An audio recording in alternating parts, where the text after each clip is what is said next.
Hello दोस्तों, मैं वीरू, आपका ऑनलाइन ट्यूटर। आपका बहुत बहुत स्वागत है वीरू द पॉलिटी ट्रैक पर। और हमेशा की तरह एक बेहतरीन टॉपिक लेकर आ चुका हूं और इस बार क्लास 12th की चैप्टर 4 हिस्ट्री का टॉपिक लाया हूं। और ये टॉपिक है हमारा विचारक, विश्वास और इमारतें। ठीक है, ये चैप्टर का नाम है और इसमें हम एक बहुत ही बेहतरीन टॉपिक लाए हैं और वो है बुद्ध की शिक्षा।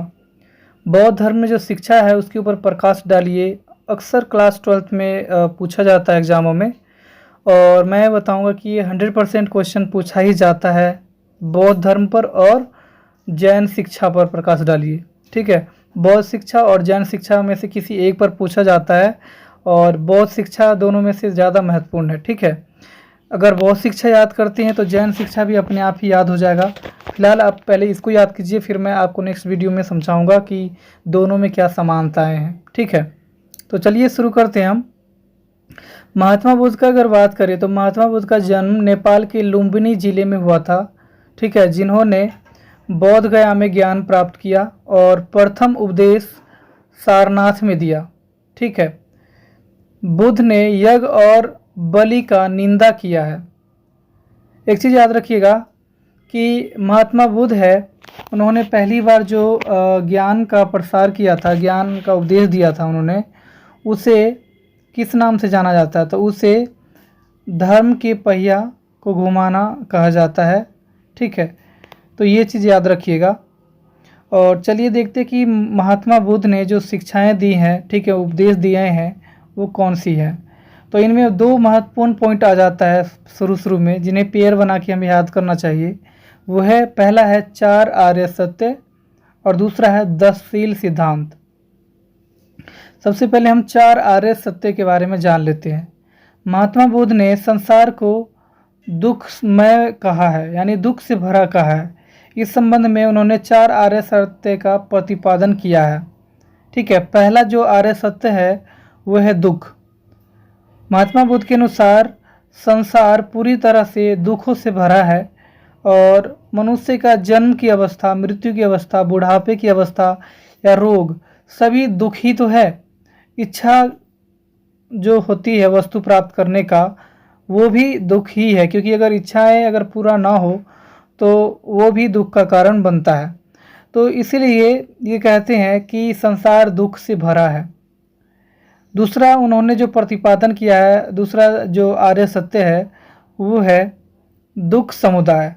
यानी संसार में जो दुख है वो दुख किस वजह से है? तो वो दुख है वो इच्छा की वजह से है, तृष्णा की वजह से है, ये बात वो कहते हैं। और ये दुख पर कैसे नियंत्रण किया जा सकता है, दुख समाप्त कैसे किया जा सकता है संसार से, तो इसके लिए उन्होंने तीसरा आर्य सत्य का प्रतिपादन किया है, वो है दुख निरोध। यानी कि महात्मा बुद्ध के अनुसार जो मनुष्य को दुख है वो इच्छा की वजह से है। अगर इच्छा पर अगर नियंत्रण कर लिया जाए, तृष्णा पर अगर नियंत्रण कर लिया जाए, तो ऐसे में इंसान का जो दुख है वो ख़त्म हो जाता है। ठीक है, अब मैटर आता है कि इच्छा पर नियंत्रण कैसे किया जाए। तो इसके लिए चौथा आर्य सत्य है और वो है दुख निरोध गामिनी प्रतिपदा। ठीक है, यानी कि इच्छा पर नियंत्रण करने का 8 मार्ग बताया है महात्मा बुद्ध ने। यानी अष्टांग मार्ग के द्वारा इच्छाओं पर नियंत्रण किया जा सकता है, और इच्छा पर नियंत्रण होगा तो उन इंसानों के पास जो दुख है वो समाप्त हो जाएगा। और ये 8 मार्ग कौन सा है, ये अष्टांग मार्ग कौन सा है, ये जानना जरूरी है। तो अच्छे, इस अष्टांग मार्ग को याद करने का तरीका देखिए। शुरू में हम जो हमारा शरीर का ऊपर भाग है, जो जिसे हम सर कहते हैं, सर में 4 पॉइंट हमें याद रखना है। कैसे? तो देखो, सबसे ऊपर जो हिस्सा है ये है हमारा दिमाग। ठीक है, तो दिमाग से हम समाधि लेते हैं, दिमाग से हम मेडिटेशन करते हैं, योग करते हैं। ठीक है, तो याद रखिएगा, यहाँ से हम ध्यान लगाते हैं, उसे हम समाधि कहते हैं। तो पहला पॉइंट याद रखिएगा, साम्यक समाधि। और हमारे अंदर जो यादें हैं वो दिमाग में ही है, तो इसलिए हमारा दूसरा पॉइंट याद रखिएगा, साम्यक स्मृति, यानी कि यादें। ठीक है, दिमाग से क्या याद रखना है? 2 पॉइंट, साम्यक समाधि और साम्यक स्मृति। फिर दिमाग से थोड़ा सा नीचे आते हैं हम, तो फिर हमारे 2 नज़र है, ठीक है, 2 आँखें हैं और ये दृष्टि का काम करता है। तो तीसरा पॉइंट जो है हमारा वो है साम्यक दृष्टि। ठीक है, और आंखों से थोड़ा सा और नीचे आते हैं तो हमारा है जुबान। ठीक है, जिससे हम विचार प्रकट करते हैं। तो तीसरा जो चौथा पॉइंट है वो है साम्यक विचार। तो इस तरह से अष्टांग मार्ग में 4 हमें मार्ग पता चल गया। ठीक है, इच्छा पर नियंत्रण करने का। अब थोड़ा सा और नीचे आते हैं, थोड़ा सर से नीचे आएंगे तो हमारा 2 भुजाएं हैं, और भुजाओं से हमें क्या याद रखना, ये याद रखना। तो भुजाओं से हमें याद रखना है, पहला पॉइंट है बच्चे साम्यक कर्म, यानी कि भुजाओं से ही हम कोई काम करते हैं, तो साम्यक कर्म याद रखना है। और नेक्स्ट है साम्यक प्रयत्न। तो कोई भी काम करते हैं और वो काम करने के लिए हमें प्रयत्न करता रहना पड़ता है पूरा काम करने के लिए। तो भुजाओं से ही 2 पॉइंट याद रखना हमें, साम्यक कर्म और साम्यक प्रयत्न। ठीक है, और कोई भी काम करने के लिए प्रयत्न के साथ साथ हमें संकल्प भी लेना पड़ता है, ताकि हम किसी काम को पूरी तरह से दृढ़ता से काम कर सके। अगर हमारा संकल्प अगर दृढ़ नहीं है तो हम कोई भी काम नहीं कर पाते हैं। तो दृढ़ संकल्प होना जरूरी है। तो भुजाओं से ही 3 पॉइंट याद रखना। सबसे पहले भुजाओं से याद रखना है साम्यक कर्म, फिर साम्यक प्रयत्न, और फिर भुजाओं से याद रखना है साम्यक संकल्प, और लास्ट 8वां है साम्यक अजीव। ये 8 मार्ग है जिसे हम अष्टांग मार्ग कहते हैं, और इन 8 मार्गों के द्वारा हम अपनी इच्छाओं पर नियंत्रण करते हैं, और इच्छाओं पर नियंत्रण कर लेंगे तो हमारे जो दुख है वो अपने आप ही समाप्त हो जाएगा। ये महात्मा बुद्ध के शिक्षा में आता है, ये अष्टांग, ये 4 आर्य सत्य। ठीक है, अब दूसरा पॉइंट पे चलते हैं हम, 10 शील सिद्धांत। 10 शील सिद्धांत में 10 सिद्धांत आता है, 10 शील यानी 10 सिद्धांत। बुद्ध ने आचरण की शुद्धता के लिए 10 शील के पालन पर विशेष बल दिया है। यह 10 शील सिद्धांत इस प्रकार से है।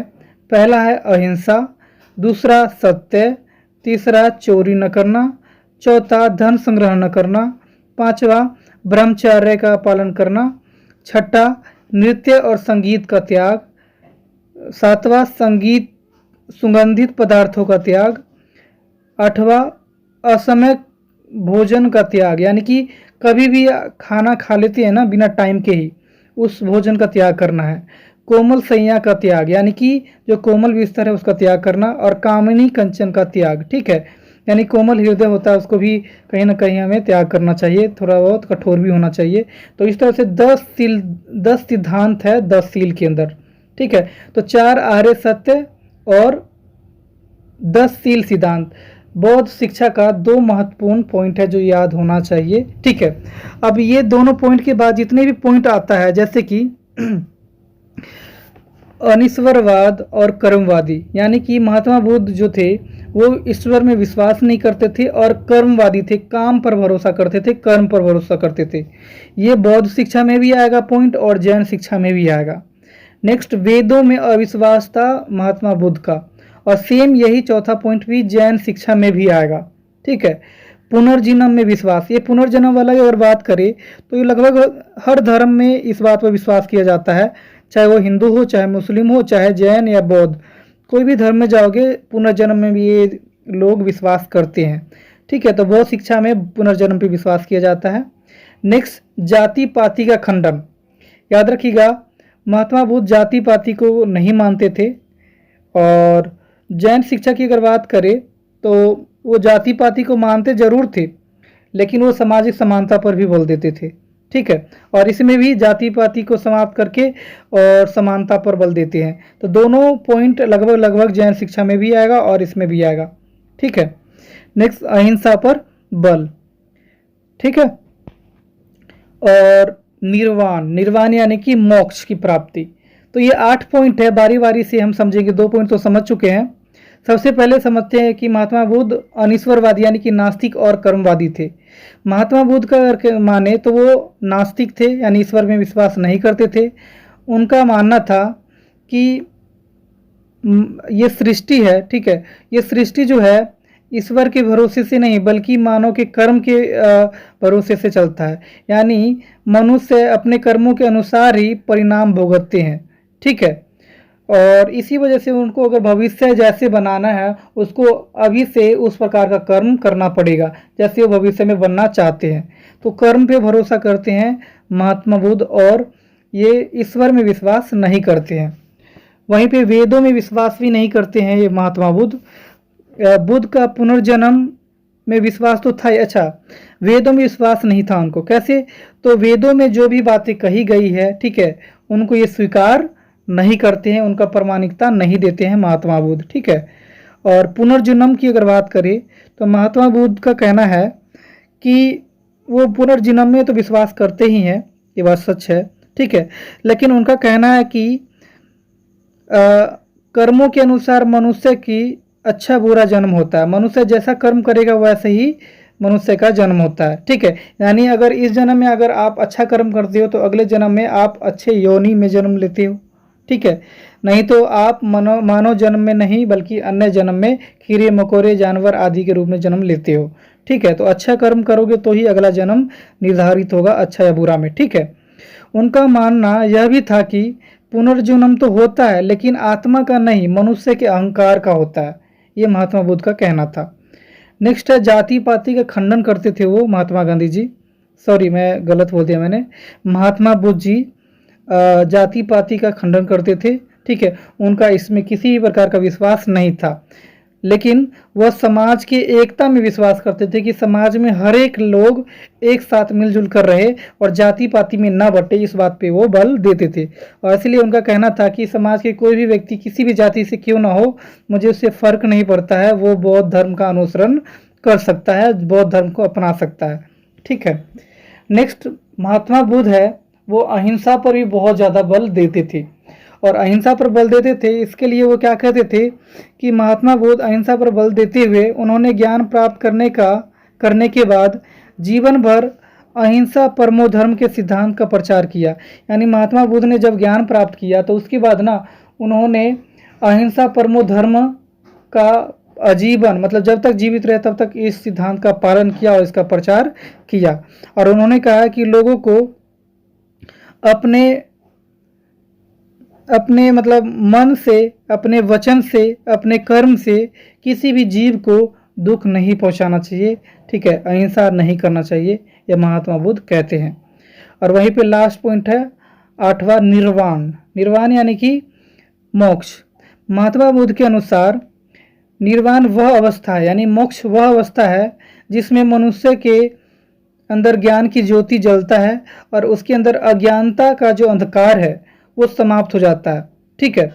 मनुष्य की समस्त वासनाओं और इच्छाओं का नाश हो जाता है, इसे ही क्या कहते थे बच्चे? मोक्ष, ठीक है। और महात्मा बुद्ध ने लोगों को उपदेश दिया है कि निर्वाण यानी मोक्ष प्राप्ति करने का अंतिम लक्ष्य होता है मनुष्य का, यानी मनुष्य का अंतिम लक्ष्य क्या होता है? मोक्ष प्राप्त करना। और ये लगभग बौद्ध धर्म में भी है, जैन धर्म में भी है और हिंदू धर्म में भी है, लगभग सभी धर्म में मोक्ष प्राप्ति की बात किया जाता है। तो आई होप आपको ये बौद्ध शिक्षा समझ में आया होगा और काफ़ी हद तक जैन शिक्षा भी समझ में आ गया होगा। शुरू के जो 2 पॉइंट है 4 आर्य सत्य और 10 शील, इसको छोड़ करके जो नीचे के पॉइंट है ना वो जैन शिक्षा में भी आप राइट कर सकती हो। बाकी जैन शिक्षा पर स्पेशली टॉपिक जब करवाऊंगा तो कुछ और पॉइंट्स है जैन शिक्षा के जो मेन पॉइंट है वो भी मैं समझा दूंगा। फिलहाल आज के लिए काफ़ी है। चलिए, अगर वीडियो थोड़ा सा भी अच्छा लगा हो तो प्लीज़ लाइक शेयर कमेंट और सब्सक्राइब कर दीजिएगा और साथ ही बेल आइकन को दबा लीजिएगा ताकि हमारा न्यू वीडियो का नोटिफिकेशन जल्दी मिल जाए। Thank you so much.